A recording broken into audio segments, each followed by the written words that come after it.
Buenos días, buenas tardes, buenas noches. Que Dios me lo bendiga a cada uno de los que van a estar viendo esta grabación y con todo aquel con el que usted comparta. Que sean gratos los dichos de mi boca y la meditación de mi corazón delante de ti, oh Jehová, roca mía y redentor mío. Amigos y hermanos, les traigo algo corto.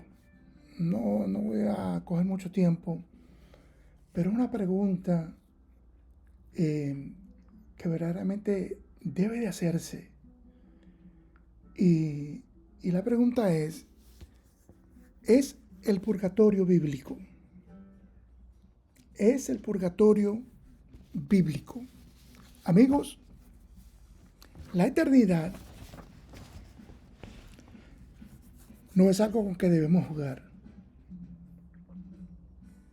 La eternidad es demasiado larga para equivocarnos. Lo que creemos aquí va a determinar el lugar donde vamos a pasar la eternidad. Escucha las palabras que he escogido para compartir con ustedes en este momento. No creo que por tradición ni porque mis padres me criaron católico, apostólico y romano, quiera yo arriesgar mi alma y el lugar donde voy a pasar la eternidad. Por favor, entienda claramente, cuando partimos de este mundo hacia la eternidad, ya no hay otra oportunidad. La oportunidad que tenemos debemos aprovechar antes de que partimos de este mundo hacia la eternidad. No debo yo, ni cualquier otra persona, ciegamente aceptar y creer lo que mis padres me enseñaron, lo que la Iglesia Católica enseña, sin confirmar lo que Dios dice y establece en su palabra, la Biblia. Si algún maestro en la escuela llega a enseñar de que 2 más 2 son 5, ¿yo voy ciegamente a aceptar lo que dice ese maestro? Absolutamente no. Yo voy a ir a un libro que me diga cuánto es verdaderamente 2 más 2 para confirmar lo que me han enseñado o lo que me están tratando de enseñar. Y así mismo debe ser con lo que enseña la Iglesia Católica y cualquier otra iglesia, los mormones, los testigos de Jehová y aún en la Iglesia Evangélica, para poder confirmar que Dios dice lo mismo en su palabra, la Biblia, que no es algún invento humano, sino que la palabra de Dios lo dice y lo dice claramente. Entonces,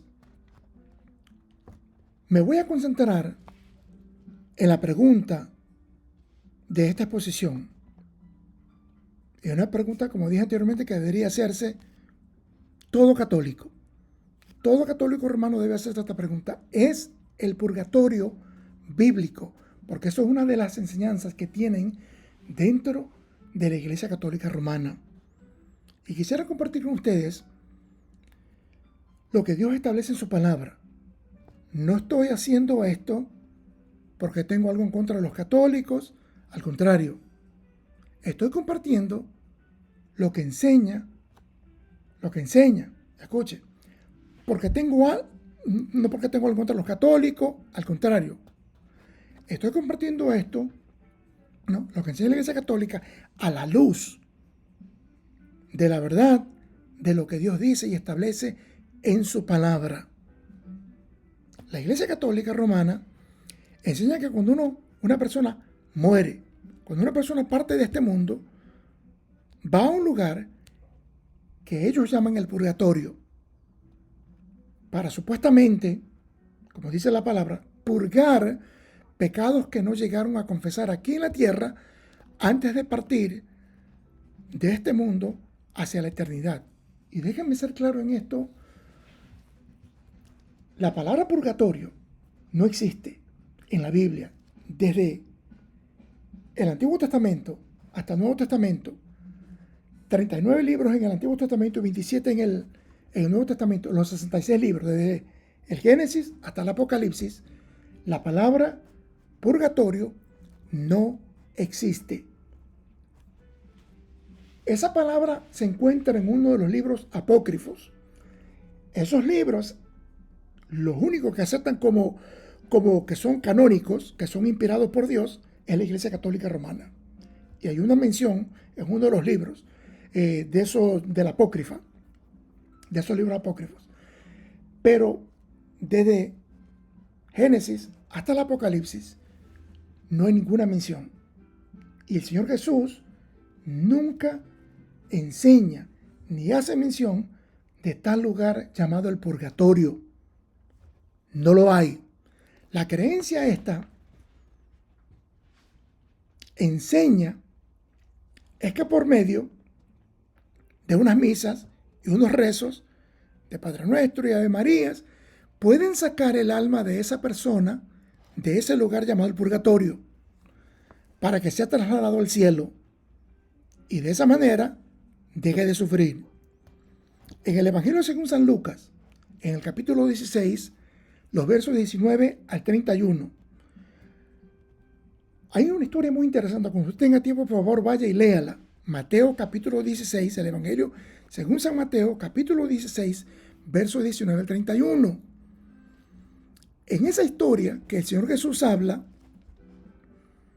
de dos personajes, de un rico y un hombre llamado Lázaro, y de los dos únicos y posibles lugares donde vamos a ir a pasar la eternidad después que partimos de este mundo. Eso no lo digo yo, eso lo dice la palabra de Dios. Y es muy interesante, porque repito, porque ahí hay dos personajes, un hombre rico, un hombre llamado Lázaro. Los dos mueren.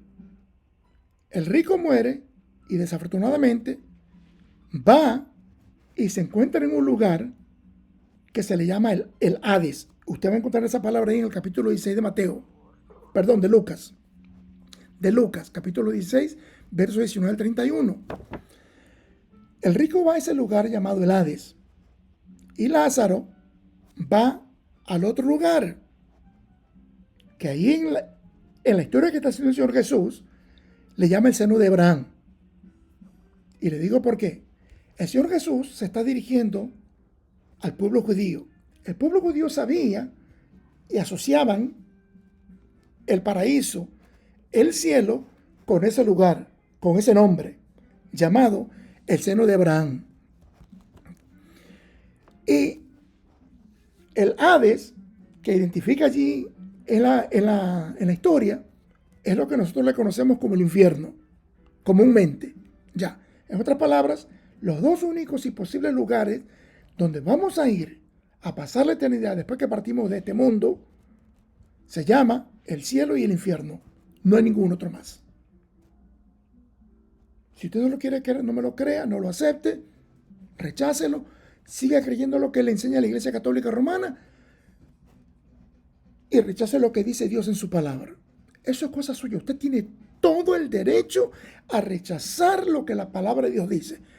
Yo no lo voy a forzar a usted a creer. Dios mismo, siendo todopoderoso, no lo puede a usted forzar ni a mí ni a nadie por el simple hecho de que tenemos libre albedrío, que somos agentes libres de poder escoger el bien y el mal, la eternidad en el cielo o la perdición en el infierno. Usted y yo tenemos ese derecho, por decirlo así. ¿Ok? Entonces, esta historia es tan clara en las cosas que expone, en las cosas que enseña allí en el capítulo 16 de Lucas, del verso 19 al 31. Aparte de esos dos únicos y posibles lugares, el cielo y el infierno, la historia de la manera que se desarrolla es que nos deja saber que no hay, y escuche claramente por favor porque quiero que entienda esto, si no entiende nada más del mensaje, de lo que estoy exponiendo, entiendan esto por favor. Es clara la enseñanza de que no hay traslado del cielo al infierno, ni del infierno al cielo, ni del infierno a la tierra, ni del cielo a la tierra. No hay esa posibilidad. Cuando ya uno parte de este mundo hacia la eternidad, va a ir al cielo o al infierno. Y déjeme ser claro en esto. Y yo entiendo porque la Iglesia Católica Romana les enseña a los seguidores en algo que ellos le llaman teología de liberación, de que Dios está en contra, usando esta porción de Lucas capítulo 16, de que Dios está en contra de los ricos y por eso es que los condena al infierno, y que Él está a favor de, que Dios está a favor de los pobres y por eso es que todos los pobres van a ir al cielo. Pero la Biblia no enseña eso. El capítulo 16 de Lucas no enseña eso. Porque la conversación que tiene el rico con el padre Abraham es de que tenemos, escuche, tenemos a Moisés y los profetas, tenemos las escrituras para que nos guíen a toda justicia y a toda verdad. Si las personas no quieren escuchar, si las personas no quieren aceptar, no quieren obedecer, ya no es culpa de Dios. En el infierno no va a haber nadie que Dios haya rechazado. En el infierno va a haber personas que han rechazado la verdad de Dios, que lo han rechazado a Dios porque quisieron creer una tradición falsa, una tradición que verdaderamente no tiene base, no tiene fundamento en lo que la palabra de Dios establece y enseña. Entonces, les comparto un verso que a mí siempre me ha llamado la atención. Es una de las 7 palabras que el Señor Jesús dice o proclama desde la cruz, cuando estaba siendo crucificado. Si usted va al capítulo 19 de Juan, el verso 30, la palabra de Dios dice allí, en el nombre del Padre, del Hijo y del Espíritu Santo, dice: cuando Jesús hubo tomado el vinagre, cuando estaban tratando de darle en una esponja, un hisopo, vinagre para que él bebiera porque había dicho que él tenía sed, y le subieron una lanza para... Y esto es lo que dice allí en el Evangelio según San Juan, capítulo 19, verso 30. Cuando Jesús hubo tomado el vinagre, dijo: consumado es. Escucha esas palabras, por favor, quiero que las entienda claramente. Consumado es. Y habiendo inclinado la cabeza, entregó el espíritu. Consumado es. No lo voy a molestar con la palabra griega, pero si entendemos correctamente y claramente lo que el Señor Jesús quiere decir con esas palabras, entonces debemos entender que la obra que Él vino a hacer la había hecho completamente y perfectamente, y que nadie podía de alguna manera complementar, añadir a la obra que Él había hecho. Cuando Él dice consumado es, todo lo que Él vino a hacer, desde su nacimiento hasta aquel momento que fue arrestado, hasta aquel momento que fue latigueado, hasta aquel momento que fue crucificado, hasta ese momento, todo correctamente y completamente ejecutado al pie de la letra. La obra redentora ya estaba. Él había hecho, Él había ejecutado, estaba cumplida. Ya no hay quien le pueda añadir a lo que Él había hecho. Esas palabras, consumado es, deben ser entendidas que todo, como dije anteriormente, lo que Él vino a hacer, lo había hecho, lo hizo. En otras palabras, la obra redentora es totalmente suficiente. Escuche y entienda claramente. La obra redentora que vino a hacer el Señor Jesús es totalmente, completamente, absolutamente suficiente para la salvación de nuestras almas, para aquellos que le reciben como su único y exclusivo Salvador, como dice el Evangelio según San Juan, el capítulo 1 y verso 12. Y para ir más allá todavía, debemos entender que si la obra del Señor Jesús en la cruz es completamente suficiente, entonces la enseñanza y creencia de la Iglesia Católica en ese lugar llamado el purgatorio no puede ser verdad. Si la obra que vino a ejecutar y a cumplir el Señor Jesús es completa y suficiente, la enseñanza que sostiene la Iglesia Católica Romana de ese lugar llamado el purgatorio no puede ser verdad. Y les digo por qué. Usted a lo mejor, sí, para que se pregunte usted, ¿por qué? ¿Cómo que no? O algo por el estilo. Y les digo por qué no puede ser verdad. Mire, porque le da a las personas una falsa esperanza que después que parte de este mundo,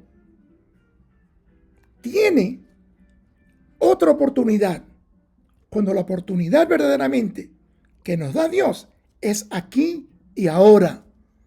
Cuando partimos de este mundo hacia la eternidad, ya no hay esperanza, ya no hay oportunidad. Mientras tenemos vida, hay esperanza. Mientras tenemos vida, hay esperanza. Cuando ya nuestros ojos se cierran y se abren en la eternidad, sea en el cielo o sea en el infierno, ya no hay regreso. Vuelvo y repito, cuando tenga la oportunidad, lea el capítulo 16 del Evangelio según San Lucas, del verso 19 al 31, donde está la historia del hombre rico y de Lázaro.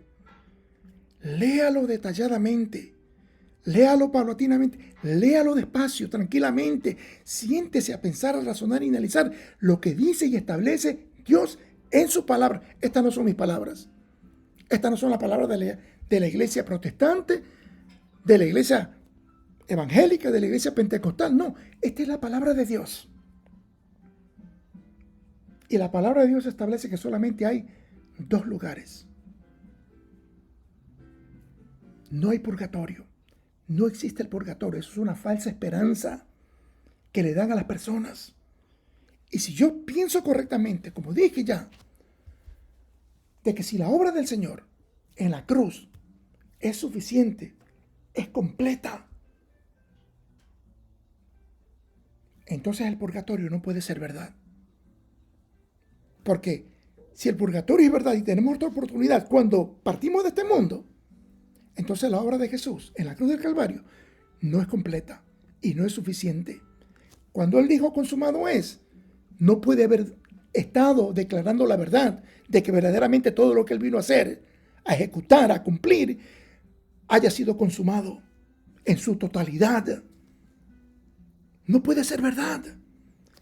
La Iglesia Católica le está mintiendo. Yo se lo digo porque yo también fui criado en ese sistema, por un tiempo viví allí, pero gracias a Dios que alguien me presentó el Evangelio. Mi hermano, un hermano que vive aquí en el estado de Georgia, él, después que el Señor lo alcanzó en Alemania, y cuando tenía vacaciones, una vez al año que venía para Navidad, un mes le daban, porque él estaba en el ejército. En aquel entonces, él venía y comenzó a predicarle, a presentar el Evangelio, el plan de la salvación a mi mamá, a nuestra madre y a mí, y a toda la familia. Él hacía reuniones aquí donde vivimos, bueno, aquí donde yo vivo ahora, ya él, porque él vive en el estado de Georgia, como dije anteriormente, y mi mamá hace 7 años partió a la presencia del Señor. Y él hacía reuniones, invitaba a los vecinos para presentarle el plan de la salvación. Y eso es lo que estoy haciendo yo aquí, compartiendo con ustedes, dando por gracia lo que por gracia he recibido, nada más y nada menos. Así que siéntate a pensar, siéntate a razonar, amigo, amiga que me escuchas. ¿Ok? ¿A quién le vas a creer? ¿A Dios o al hombre? ¿Vas a seguir sosteniendo las tradiciones de tu padre, de la Iglesia Católica Romana, o de sea quien sea que te haya enseñado esto acerca del purgatorio, que no es bíblico? No es bíblico, no hay base bíblica. Y vuelvo y repito, no sé a quién le está hablando Dios, pero si la obra en la cruz no es suficiente, no es completa, entonces el purgatorio es verdad.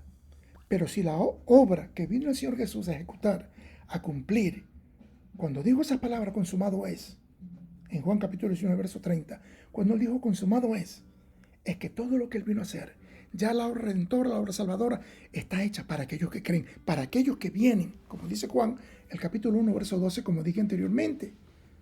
Entonces, ¿a quién le vas a creer? ¿Le vas a creer a tus padres que quizás nunca leyeron la Biblia, a la iglesia católica. Y mire, siempre tengo un dicho, esto es una cosa mía. Si la verdad del evangelio es de este tamaño, ¿no? Perdón, de este tamaño así, de este tamaño. Si la verdad del evangelio, de lo que dice la Biblia, es así, dentro de la iglesia católica romana, le dan un poquito así, y no más de ahí. El evangelio es así, pero ellos le mencionan a Cristo. Yo no digo que no. Mencionan la cruz, mencionan el evangelio, los apóstoles, y que tocaron todo eso. Pero la salvación,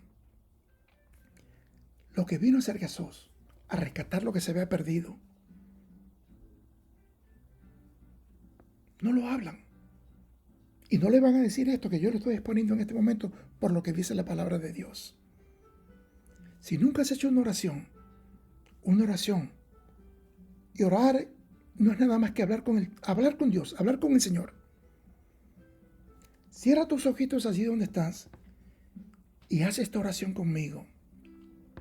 Di de esta manera: Padre Celestial, vengo a ti en el nombre de tu Hijo Jesús y te pido perdón por todos mis pecados. Ahora entiendo que Jesús murió por mí y que yo he sido engañado.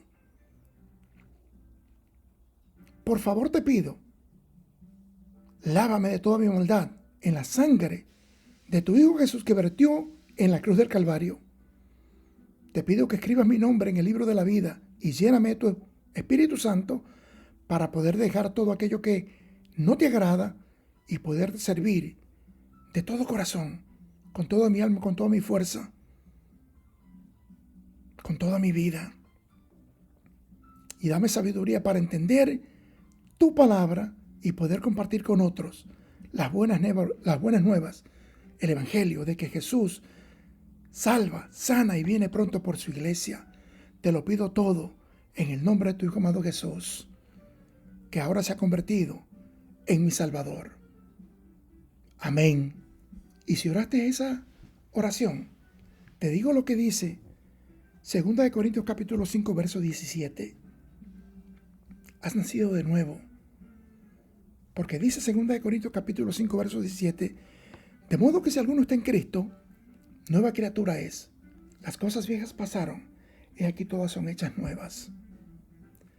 De modo que si alguno está en Cristo, entiende claramente, no en una religión, no en una iglesia, no en una denominación, no en un movimiento, no. De modo que si alguno está en Cristo, nueva criatura es.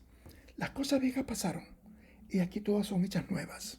Si naciste de nuevo, si hiciste oración con todo tu corazón, poniéndole toda la fe, has nacido de nuevo. Y hay fiesta en el cielo. Los ángeles se alegran cuando un pecador se arrepiente. Y hacen fiesta allá en el cielo los ángeles, celebrando de que una alma se ha convertido, que un alma ha obedecido, que un alma ha aceptado, que una alma ha nacido de nuevo y que es una nueva criatura en Cristo Jesús.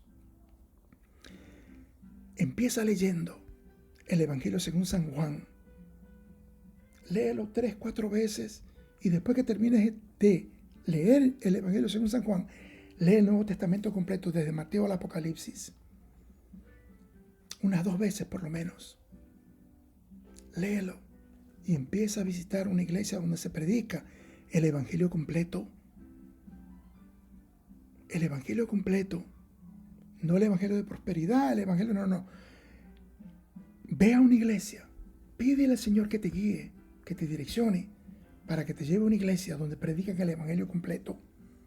Porque hay muchos engañadores, hay muchos farsantes que están predicando un Evangelio diluido, diría yo, un Evangelio light, como dicen en el Ecuador. Que Dios te bendiga, que Dios te guarde. Y si no nos llegamos a conocer aquí, nos veremos allá arriba algún día. Que Dios te bendiga y te guarde siempre. Chao, chao.